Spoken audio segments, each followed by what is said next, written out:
कभी अपनी नानी के घर गए हो? मतलब कि मामा के यहाँ हर कोई जाता है, बट कभी कभी ऐसा होता है कि जो हमने बिल्कुल एक्सपेक्ट नहीं किया था। सेम ऐसा मेरे एक दोस्त के साथ हुआ था। वो जब 14 साल का था, वो अपनी नानी के घर गया था। नानी के घर बेसिकली अपने गांव में, मतलब एक पुराना गांव था। वो अपनी गर्मी की छुट्टियों में अपनी नानी के घर गया, मामा के यहाँ। वो आया, उसके सारे कजन्स आए, मतलब उसके मौसी के लड़के, मौसी की लड़कियाँ, एंड उसके मामा के तो थे वहाँ पे। तो मतलब सारे लोग आए थे गर्मी की छुट्टियों में।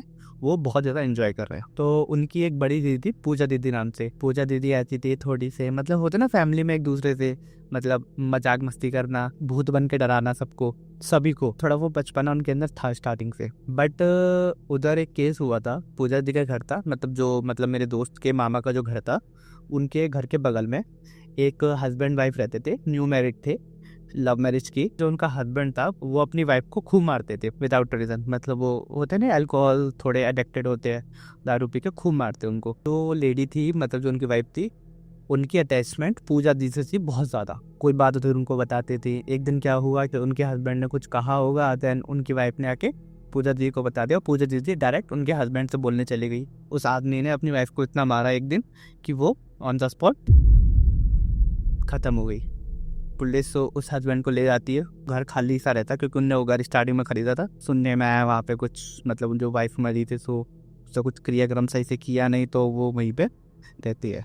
अब आते बैक टू स्टोरी। अब यहाँ पे क्या था कि ये सारे लोग कजन सारे मिलके एकदम खेल रहे हैं। तो पूजा दी कभी कोई भूत बन के सबको डराती थी नॉर्मली। रात के 10 बज रहे थे, देन लाइट गई, सब ऑफ हुआ। पूजा दीदी डरा रही सबको, मतलब हू करके आवाज निकाल ली, गुर्रा के थोड़ी सी। फिर सभी कजन्स को लगा कि ये तो मजाक कर रही हैं। जैसे ही 10 मिनट बाद लाइट आई तो उनने देखा कि जो पूजा दीदी हैं उल्टी लेटी थी। तो जब उनको उल्टा किया तो देखा कि पूजा दीदी के मुंह से झाग निकल रहे थे, और झाग नेक में बहुत ज्यादा झाग, कि जैसे कि उनने जहर ही खा लिया हो। सब लोग देख के डर जाते हैं कि क्या हुआ, कैसे हुआ, कैसे। मामा मामी जो हैं उनको पता था ये सीन कि क्या हुआ है। जो लेडी बगल में जो मरी थी वो करती है ये पूजा के साथ कभी कभी। तो कभी कभी तो बहुत छोटे लेवल पर करती थी, मतलब इतना हानि नहीं पहुंचाती थी। बट उन्होंने सॉल्यूशन नहीं निकाला। उन्होंने कहा ठीक हो जाएगा, ठीक हो जाएगा, पूजा पाठ करवाते रहे, बस ज़्यादा नहीं, बस थोड़ा थोड़ा करवाते थे। उस टाइम कुछ ज़्यादा हो गया था। रात में ही, मतलब 10-11 बजे पंडित को बुलाया। जैसे ही घर में उन्होंने पैर रखा तो उन्होंने देखा कि यार ये शक्ति बहुत ज़्यादा ताकतवर है। उनको रियलाइज़ हो गया था इसको मैं नहीं रोक सकता। मतलब तुम खुद सोचो, कोई एक लेडी ऐसी है जो इसको खुद नहीं रोक सकते। पंडित जी ने जो पूजा दीदी को उठाया, बाहर आंगन में रखा उनको, और उनके चारों तरफ सर्कल कर दिया कि इससे बाहर नहीं जा पाए। घर का स्ट्रक्चर थोड़ा सा था कि गेट था, देन आंगन था, एंड देन आसपास सारे रूम बन रहे। जो गांव का ज़्यादातर सारा ऐसे ही होता है, जो बरामदा होता है वो खुला रहता है। तो उन्होंने बच्चों को सबको ऊपर पहुंचा दिया। ऊपर से भी आया कि ऊपर भी कमरे होते थे, मतलब थोड़े छप्पर टाइप में होते ना, वैसे डाल के रखते थे, उस टाइप के थोड़े कमरे थे। तो वहाँ पर उनको सबको भेज दिया। बट बच्चे के कारण सारे ऊपर से देख रहे थे। देन गोला बनाने के बाद उन्होंने अपना एक छोटा सा हवन रखा, वहीं बैठे कुछ मंत्र फूकने लगे। मंत्र फूकते यार, कुछ नहीं हुआ। सडनली हुआ ये कि जो पूजा दीदी ऐसे लेटी हुई थी, देन वो अचानक से सीधे खड़ी हो गए। कुछ मिली सेकेंड्स के अंदर वो ऐसे से ऐसी हो गई, एकदम खड़ी, एकदम सीधी। अब वो घुर्रा के देने लगी सबको, कि जैसे कि सबको खाई जाएंगे, वो मार ही डालेंगे। पंडित जी ने जब देखा कि ये तो बहुत शक्तिशाली लग रही है, इसे रोकना थोड़ा सा मुश्किल है। उनके जो चिल चपाटे थे वो भी डर गए तो उसको देख के कि इसकी हालत बहुत बुरी है, क्योंकि शक्ल से नॉर्मल हो रखी थी, पर उनके जो बाल थे वो बहुत बुरी तरीके से खुल गए थे एकदम ऐसे करके। जो बाबा थे वही बफूती ली उनने, आग में से जो बफूती होती है गरम गरम, वो बफूती ली, एंड देन वो चटाने जा रही। इतने में पूजा दीदी ने आग के अंदर हाथ डाला, एंड देन बफूती ली खुद खा गई। बाबा अपने आप पीछे हट गए। बाबा को रियलाइज हो गया ये मैं नहीं रुक सकता। शुद्ध भभूति खाने के बाद भी ऐसे हरकतें कर सकती है, वो बहुत कुछ कर सकती है। पंडित जी ने सीधे हाथ खड़े कर दिए। रात के 12 बजे उनने कहा अब मैं इसको नहीं रुक सकता, ये मेरे बस की नहीं है। घर वाले बोले कि प्लीज आप ऐसे मत कीजिए, क्योंकि घर की बड़ी बेटी थी, ऐसे खुला उसे छोड़ नहीं सकते। पंडित जी ने बोला इनको मैं नहीं रोक सकता, इसके लिए प्रॉपर तांत्रिक को बुलाना पड़ेगा जो बहुत ज्यादा सिद्धि हासिल कर चुके हैं। अब वो तांत्रिक पास में नहीं रहते थे, वो कम से कम उनका जाने आने का सफर ही कम से कम 3-4 घंटे का था। तो उनको कुछ समझ नहीं आ रहा था। उन घर में बड़े भैया थे, अपनी बाइक उठाई एंड देन वो तांत्रिक को लेने चले गए। सुबह के 3:30-4 बजे तक वो लेके आ पाए। देन जो तांत्रिक थे जो मेन गेट पे खड़े हुए, पूजा दीदी जो थी वो उधर ही बैठी हुई सर्कल के अंदर, वो लेके आ पाए। उतनी देर में वो बार बार यही कह रही थी, मुझे मुर्गा खाना है। तांत्रिक ने बाहर से उसको देखा, जैसे मतलब गेट है, गेट के बाहर वो मतलब दिखती है गेट से ही बाहर। जैसे तांत्रिक ने अंदर पैर रखा, उनकी बॉडी में अलग सी वाइब्रेशन छा गई। उन्होंने देखा कि यार ये कोई नॉर्मल शक्ति नहीं है, बहुत ज़्यादा पावरफुल है। तांत्रिक ने जैसे तैसे करके अंदर पहुंचा, उसने बैठा उसके सामने। वो लेडी जोर जोर से हंसने लगी। तांत्रिक से कहती, तू रोक लेगा मुझे, तू रोक लेगा? तांत्रिक ने फिर भी निडर होकर वहां पे बैठा, क्योंकि तांत्रिक को भी डर लग रहा था। और तांत्रिक ने साफ बोल दिया था, इस मायावी शक्ति को मैं नहीं रोक सकता। जो पंडित खुद इतनी सिद्धि हासिल करके बैठे हैं, वो खुद मना कर रहे हैं कि मैं नहीं रोक सकता। अब वो बोल भी रहे कि रोकना संभव भी है और असंभव भी है। वो कहते हैं कि अगर इसको कल तक छोड़ दिया सुबह तक तो और ज़्यादा पावरफुल हो जाएगी, शायद ये किसी को नहीं छोड़े घर में। वो शायद वेट कर रहे थे कि इसमें घर में मेंबर्स बढ़े, मैं सबको मार डालूं।